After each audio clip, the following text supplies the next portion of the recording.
When there is the hand of God upon your life, this God will fight all your battles. Not everybody fights his battle. Can we hear where God said, leave vengeance unto me? There are people who don't fight for themselves. My father's first son said to me, if I don't kill you, I will not rest. And I said, brother, I may be your brother, but I don't fight my battles. I want to declare this morning, beginning this morning, you have no reason to fight your battles.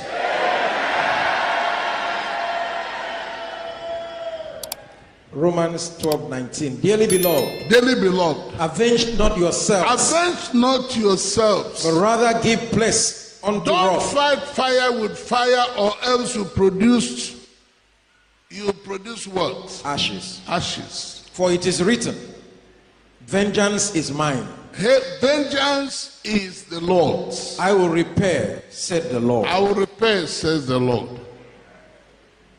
We were driving to Ibadan, 1986, preparing for Greater Ibadan for Christ Crusade with a choir of 6,000. A man drove into a 4-day-old car, bashed the doors, came out of the car, inspected the car, said to my driver, can we continue? The driver sat on the floor and began to cry. I said to me, if that stupid driver has bewitched you, it will not affect me. The boy must pay. Okay, do you know the boy? He said no. Do you quarrel with him? He said no. Why do you want to fight a battle that is not your battle? He said, okay, can't you see what he had done? I have seen what he had done. But the rule of the game is that he who fights for me shall now fight for me. The chief of the village came out and said, a man can bash his car and watch him drive on as somebody that fights for him. When that man shall come to fight in this village, no life shall be found. Right where you are not an ordinary person. You didn't hear me? Wow. Hear me, I'm going to make a powerful sentence. For being a child of God and for being part of this ministry, you are now too dangerous for any enemy to handle.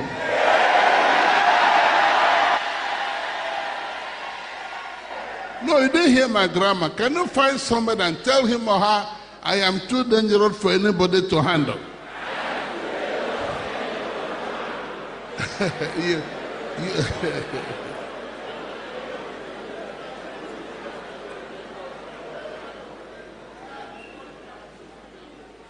I bought 58 plots of land at the cost of 58 million. 7 federal ministers said the land was his own and took me to court.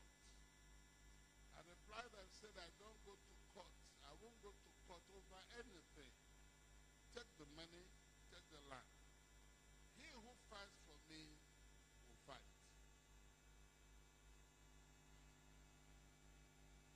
And the young man said to me, I wanted to show you my legal credentials. I am a great lawyer.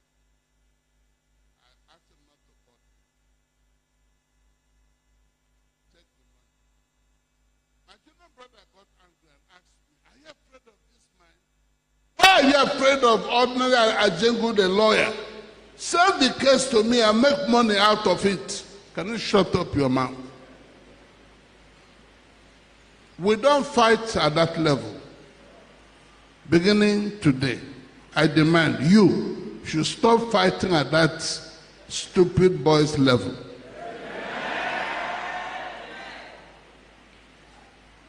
Two weeks after, the man came looking for me. That he had a dream, a terrible bad dream. Hey, Oga, please, please, please. Whether I had a dream, I'm not interested. The Bible command will leave vengeance unto him. he will fight for us. There is a hand upon you that says you belong to the maker of heaven and earth. There is a hand that tells the world you are not an ordinary person. This same man came looking for me, and I said, leave me alone. You have taken 50.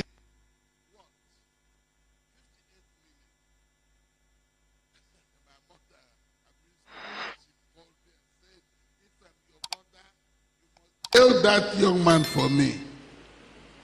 Madam, the reason why God asked us to leave vengeance unto him, when God sends an angel to fight for you, no Nigerian policeman will arrest that angel. Instead of wasting your time, let the angel fight for you. You have to promise me this morning, before I leave this pulpit, that you will fight your battles no more. My daughter, if your husband calls you an idiot, don't get angry. Darling, only an idiot could have married a man like you. No wise girl will marry a man like you. He who made me stupid and brought me to you will fight all my battles. Don't say to your husband, your mother is an idiot, your sisters are on that small boy's level. We'll fight at a higher level. Are you still here? Don't I can spend the whole week telling you where God fought for me.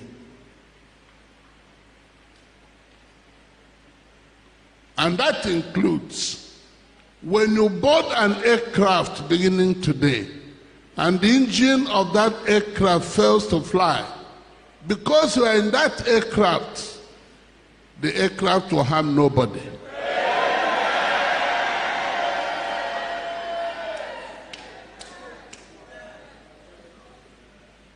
Come, am I raising the standard too high?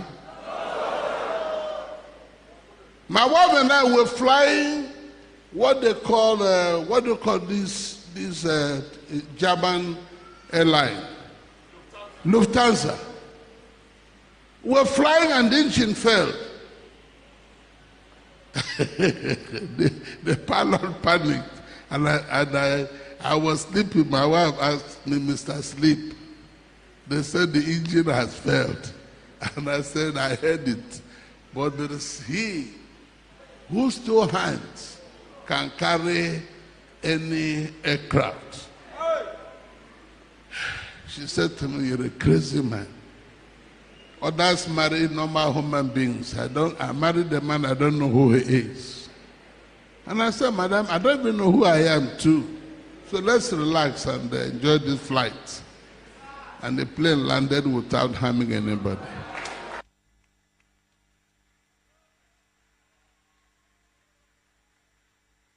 Wait, if you can't believe what I'm saying now, how will you believe that the rapture?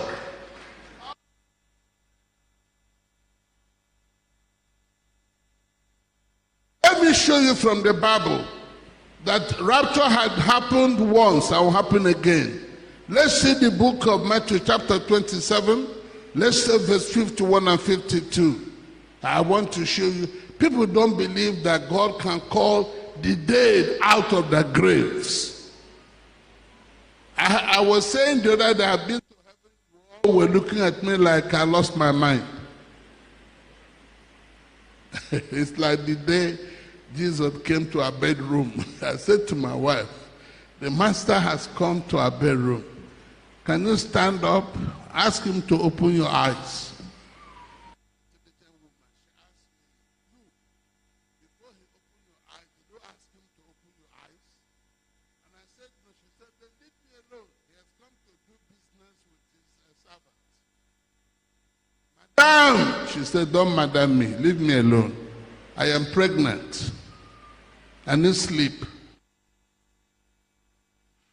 second time the master came to our bedroom, the Lord said to Uma, I've come to serve the Holy Communion.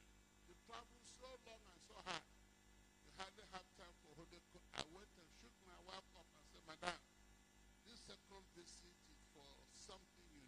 Holy Communion. She said, no, this Holy Communion.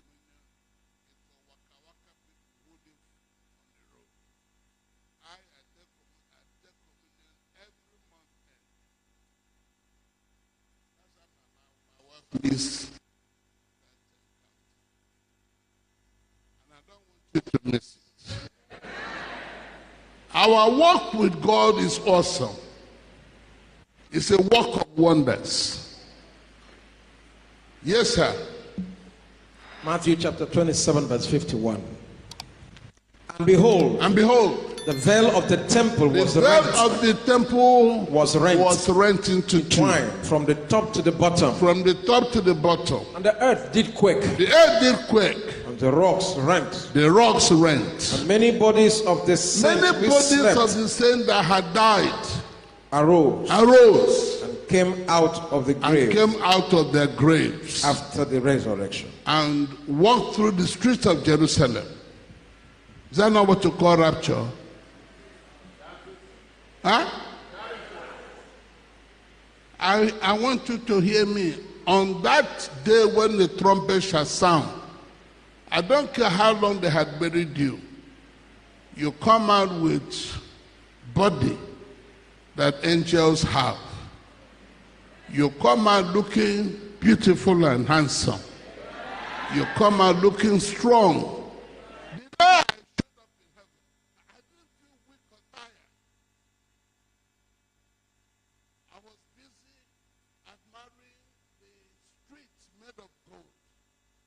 Dancing when I heard the voice that said, Uma, you have 34 more years to preach, go back.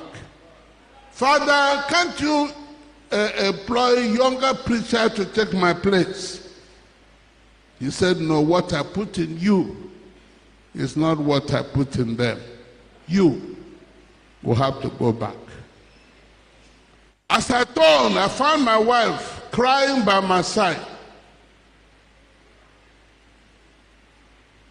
Madam, what is it? She said, the doctor said you will soon die. Can you shut up your mouth? I just come out of the house of the dead. They asked me to return. Now that I have returned, you're telling me I will die again. Won't two of you to die? Must it be me always?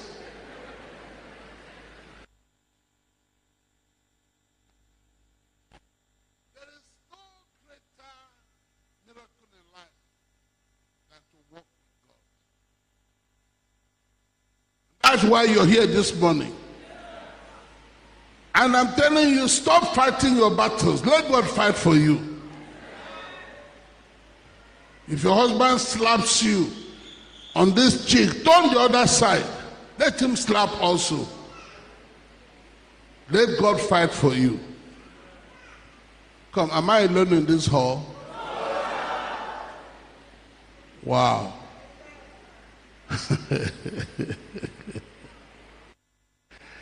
I quarreled with the seventh governor and asked him, Your Excellency, what are you doing with the money they gave the state? I voted for you. I now regret voting for you because it's a sin to vote for a man like you. My wife got up and said, you don't talk to the governor like this. Your Excellency, is it true and I am masquerade? I can't talk to you like this. My wife grabbed her handbag and left. The next morning, the governor revoked the land another governor gave me. He was shot. He went to a city on a campaign. Somebody went and seized the microphone from him and asked him to give account how he revoked land given to Uma.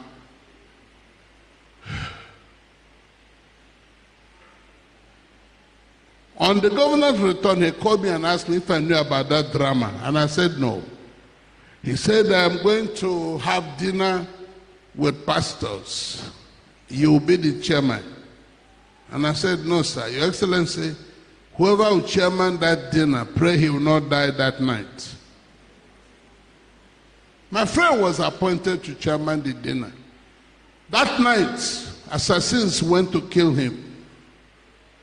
The governor called me and asked me, did you know about this visit of assassins, and I said, no, we don't play at that level.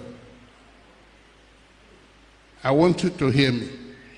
If you can, write it down. Beginning today, you are now too dangerous for any enemy to handle. Stand up and say it to 4 persons of your church.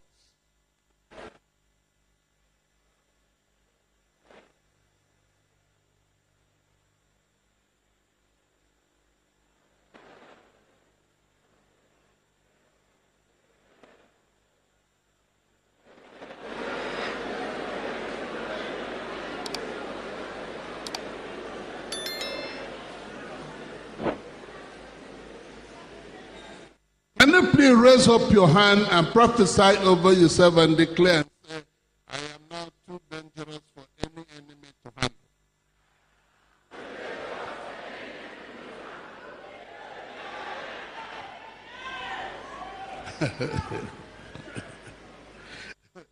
When I told the governor that I didn't know anything about the plot and plan to harm that my brother, the next day, they brought me what they call,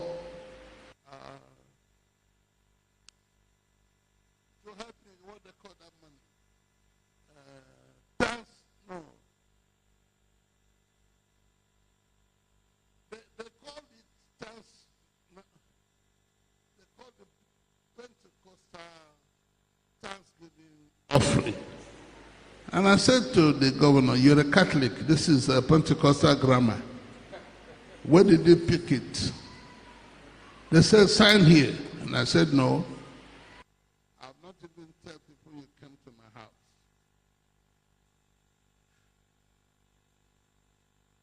Beginning today, men who threaten to deal with you shall see God in your place.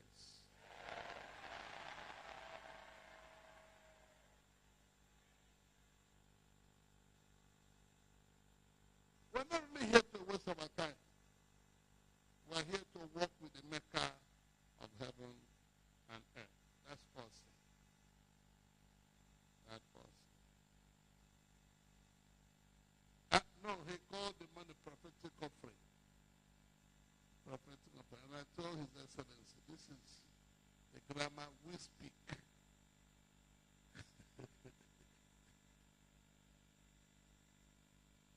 I don't know if there is any greater honor God can give you than to ask you to walk with Him.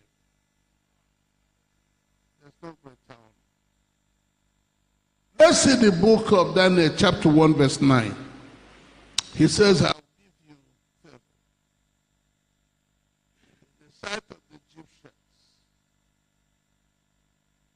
Daniel chapter 1, verse 9. Now, God had brought Daniel into favor and tender love. beginning today, you have favor and tender love with God. I don't know if you understand what I'm saying.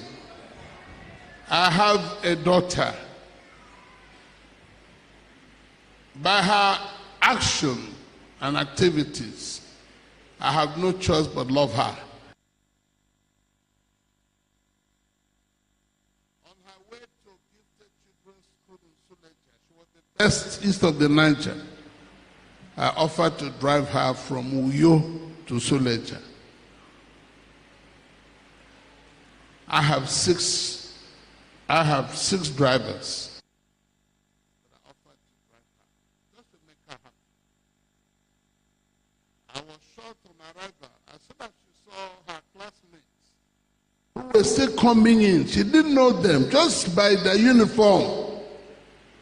She abandoned my wife and I and ran after them. That was when I said to myself, I will not drive her again. I am a big man.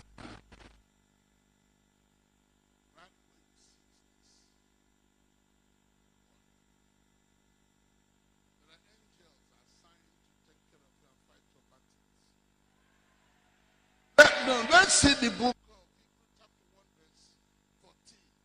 And then the book of 2 Kings chapter 19 verse what? 24. 34. Let me show you apostle and the mystery. Hebrews 1:14. Yes, sir. At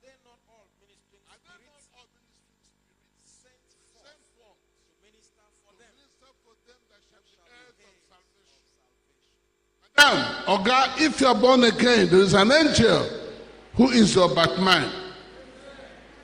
I don't think you understand what I mean. You know, during the war, I was officer of the guerrilla class. I was a commander, I was a teacher. When I move, my Batman will move. If you insult me, I wouldn't have to say anything. My Batman will beat you up. Wow. The army life is a great life. You don't fight for yourself. The Batman will fight for you. Somebody once stole my tablet of soap. And I asked that the person be locked up. And she was locked up for 2 weeks. Only stealing ordinary soap. But now, we don't work with Batman. We work with angels of God. And one angel can do what 40 Batman cannot do. That's why I say you are too dangerous for any enemy to handle. Yes, sir. 2 Kings chapter 19, verse 34. Yes, sir. For I will defend this city. I will defend this city to save it. For my own sake. For my own sake. And for my servant David's sake. And my servant David's sake. And it came to pass. It came to pass. That night. That the angel of the Lord went out and smote in the camp of the Assyrians. In the camp of the Assyrians, 185,000 people in one night. And when they arose early in the morning, behold, they were all dead corpses.